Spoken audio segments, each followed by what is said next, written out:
Namaku Ferry. Malam itu, setelah nongkrong bersama teman-temanku di sebuah tempat kopi di daerah Cimbuleuit, aku mengalami satu kejadian yang sampai detik ini selalu menjadi mimpi burukku. Aku memang sering nongkrong malam bersama teman-temanku, sekedar untuk berkumpul, ngobrol sana-sini, ditambah kesukaan kami terhadap motor tua menjadi salah satu topik yang tidak pernah habis. Salah satu teman yang paling dekat denganku adalah Robi. Dia bahkan yang meracuniku untuk membeli motor tua, sampai akhirnya aku membelinya. Sebuah motor Vespa antik yang memang keren menurutku. Namun aku sebenarnya tidak terlalu mengerti masalah motor. Jadi biasanya aku berkonsultasi dengan Robi. Setelah ngobrol ini itu, sekitar jam 11 malam lebih, aku memutuskan untuk pulang. Aku ingat betul malam itu, hari Kamis, malam Jumat. Dan mungkin ketika itu seharusnya aku tidak pulang, sehingga tidak akan mengalami kejadian seperti ini.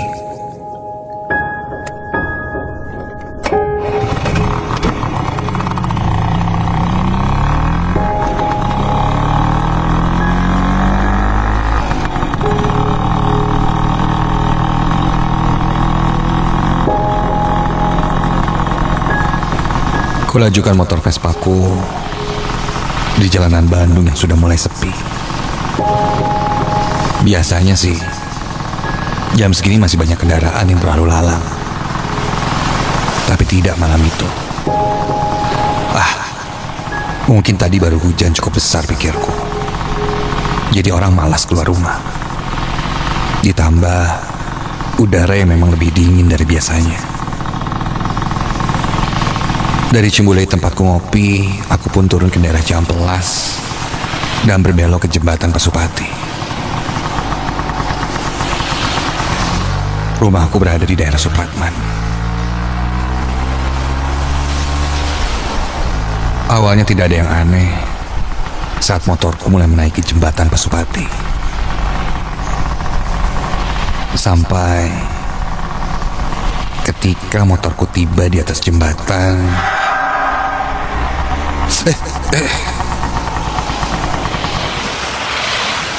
Apa nih? Mesin motorku tiba-tiba saja mati. Aku menepikan motorku dan mencoba menyalakannya kembali.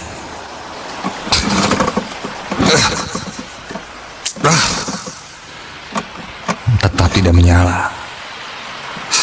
Apa nih sih? Aku lalu coba menelpon temanku Robi, tapi tidak ada sinyal di sana. Aneh, padahal posisiku di atas jembatan. Aku lalu coba mengirim pesan pada temanku itu dan berharap pesan itu sampai. Bro, gue mogok di Pasupati, di tengah-tengah arah turun mau ke Taman Sari, bantuin ya. Sen.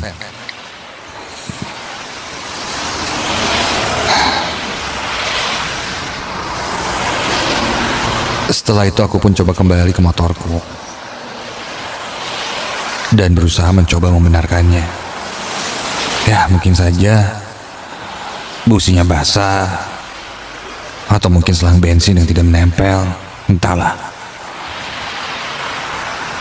Ketika aku sedang mengoprek motorku,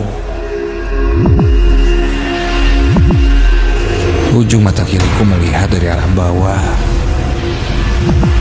ada seorang laki-laki yang berjalan lesu. Aku lalu melihat ke arahnya. Lelaki itu memakai baju kemeja berwarna gelap dan celana hitam, serta memakai sandal.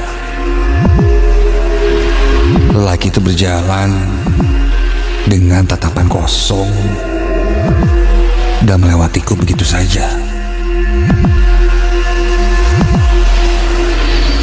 Pandanganku mengikuti laki-laki itu sambil berusaha membenarkan motorku. Sampai dia berdiri di pinggiran jembatan itu.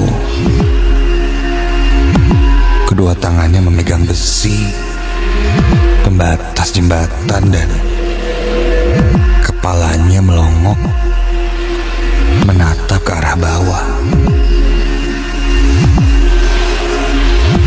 Aku mulai curiga. Dan Hei, Kang, jangan, Kang, hai. Tiba-tiba saja lelaki itu naik ke pinggir jembatan dan loncat ke bawah. Panik, aku langsung berlari ke pinggir jembatan itu. Jantungku berdetak dengan kencang. Pelan-pelan aku coba mengintip ke arah bawah jembatan itu. Dan ketika aku lihat,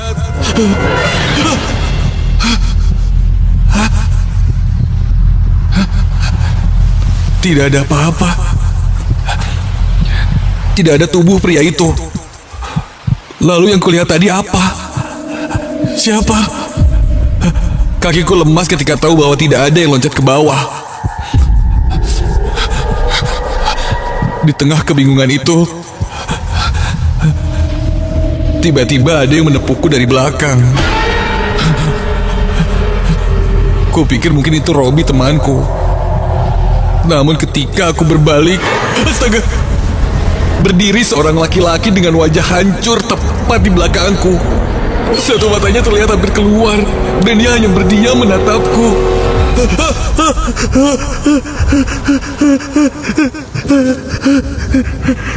Aku langsung menutup mataku dengan kedua tanganku sampai terdengar suara klakson motor. Dan ketika ku lihat, ternyata itu temanku Robi. Untunglah pesanku sampai pada Robi. Buru-buru aku kembali ke dekat motorku. Temanku Robi keheranan melihat wajahku yang pucat. Tanpa banyak bicara, aku pun langsung meminta Robi men-step motorku sampai ke rumah.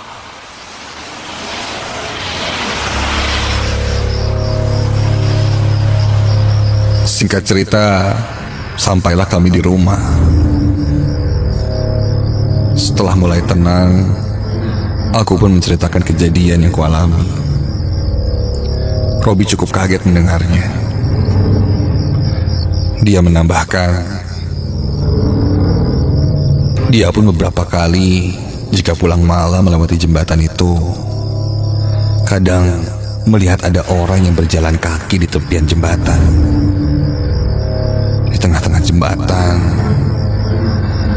atau mungkin di arah turun atau naik. Berjalan sendirian tanpa kendaraan apapun. Namun dia tidak pernah curiga, karena memang bentuknya seperti manusia biasa saja.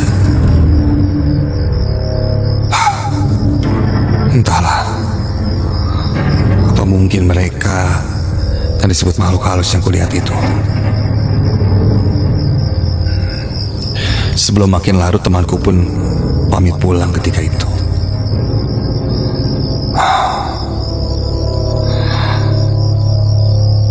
Aku pun beranjak ke kamarku.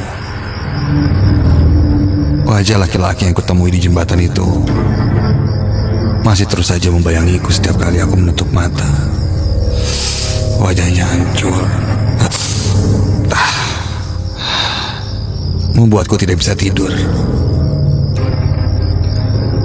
Aku paksakan pejamkan mataku. Aku pun tidak bisa terlelap. Bayangan wajah itu selalu muncul. Aku terlalu takut. Hal Alhasil, aku pun tidak bisa tidur malam itu. Aku coba duduk diam sambil memainkan handphoneku. Keadaan hening malam itu. Ya karena mungkin sudah jam 12 malam lebih. Sampai dari luar samar terdengar suara seseorang.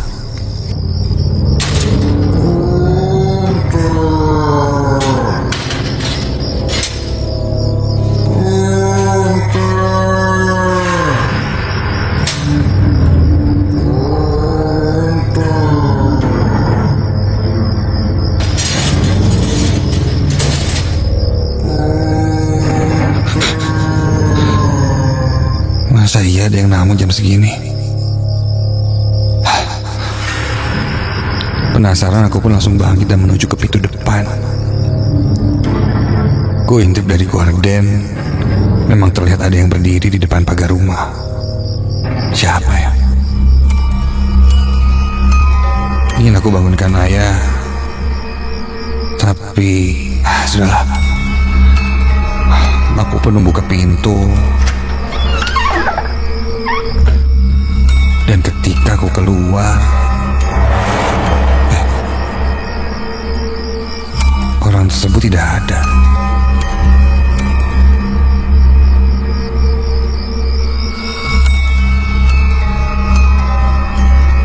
Kok?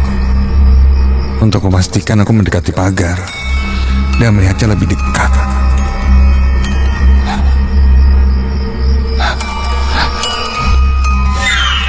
Tidak ada siapa-siapa di sana. Seketika bulu kuduku berdiri. Aduh, gak benar nih. Aku langsung lari masuk ke dalam rumah. Namun belum sempat sampai di pintu depan rumahku,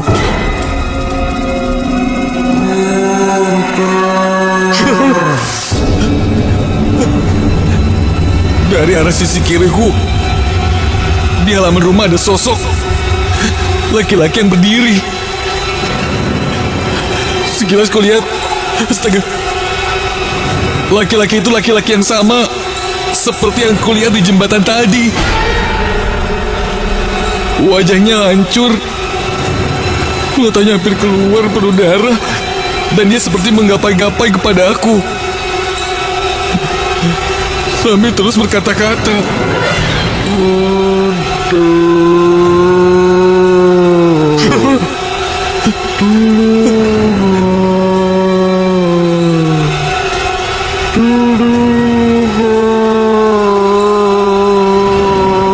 Dia seakan meminta tolong padaku.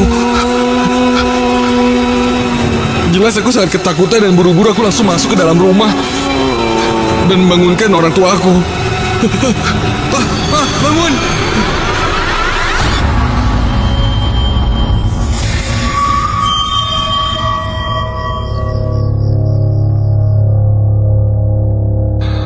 Orang tuaku pun terbangun dan kami kembali mengeceknya bersama-sama di halaman. Dan sudah pasti tidak ada apa-apa di halamanku itu.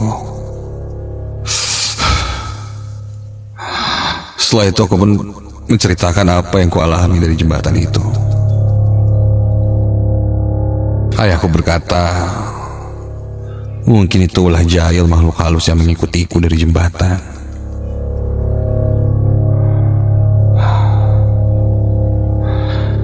Ayahku menyuruhku mengambil air wudhu dan berdoa. Mungkin juga katanya bisa jadi ada beberapa arwah yang ingin disempurnakan. Apa salahnya kita mengirimkan doa untuk mereka? Begitu pungkas ayahku. Setelah mengambil air wudhu dan berdoa, aku pun mulai tenang. Apa yang kualami malam itu mungkin terjadi dan bahkan bisa terjadi pada kamu yang sedang mendengarkan malam ini. Berhati-hati. berhati-hatilah jika melewati jembatan itu.